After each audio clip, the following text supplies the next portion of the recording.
Voilà, j'ai ma question, il y en a deux. J'ai entendu parfois des choses un peu semblables chez les psychanalystes et les psychologues. C'est moins clair. Il manque l'idée de substrat physique et animal.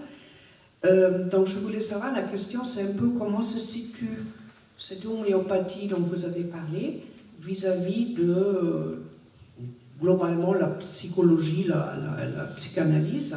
Donc ça c'est une question. Ou comment se situe la psychanalyse par rapport à ça. J'ai un peu l'impression, en vous écoutant, que peut-être la psychanalyse, et c'est ce qu'il y avait avant, qui n'était pas encore complet, et maintenant c'est un peu mieux avec la homéopathie, mais c'est peut-être une idée fausse. Et l'autre question, c'est, vous avez beaucoup insisté pour dire que c'est pas rationnel, on ne peut pas expliquer. Ça, je veux bien l'accepter, je suis sociologue, des choses qui ne sont pas rationnelles, dans la société aussi. Mais la question est comment on peut transmettre, enseigner, former la génération suivante si les choses sont pas vraiment rationnelles, c'est-à-dire c'est difficile de les transmettre, justement, parce qu'ils ne sont pas rationnels. Comment on enseigne, comment on forme, comment on transmet, c'est ce que vous avez acquis par expérience.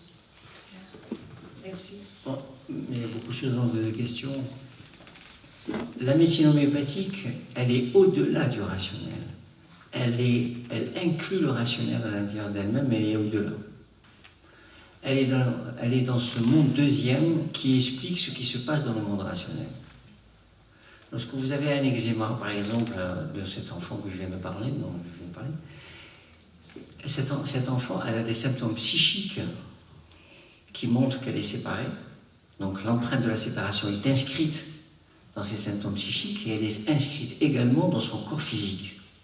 La psychanalyse n'est pas dans les deux versants.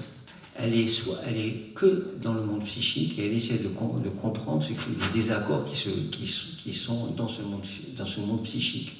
Mais elle ne fait pas le lien avec le monde, avec l'expression de cette empreinte, de cette perturbation, de ce désaccord qui est dans le psychisme et qui a sa réplique dans le corps. Donc là, elle voit les choses d'une façon duelle, différenciée, séparée justement. Alors que l'homéopathie est une médecine qui inclut les deux choses. Il y a un événement, un désaccord maladie. Ce désaccord maladie va se signifier dans les symptômes psychiques et dans les symptômes physiques. Et le rôle du médecin homéopathe, c'est de prendre en compte toutes les perturbations psychiques qui ont eu lieu à partir du moment où la maladie est née et du retentissement au niveau organique, au niveau physique.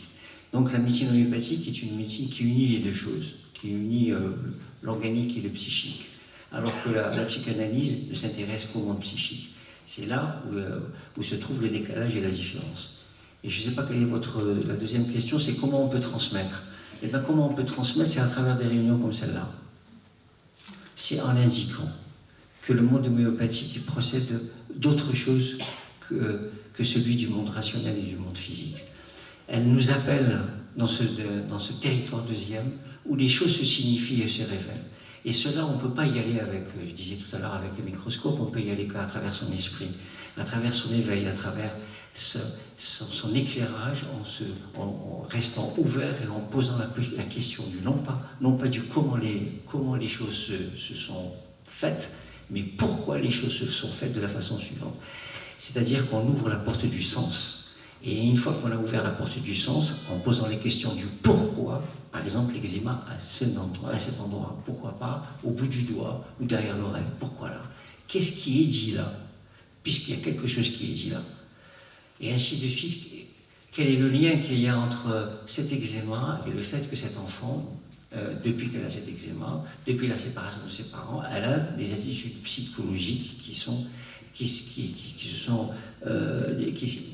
sont actualisées sous telle et telle forme. Donc c'est justement de faire le lien entre ces choses-là qui permet de comprendre ce qui est dit là, ce qui se pose là et pourquoi cela se pose de cette façon précisément.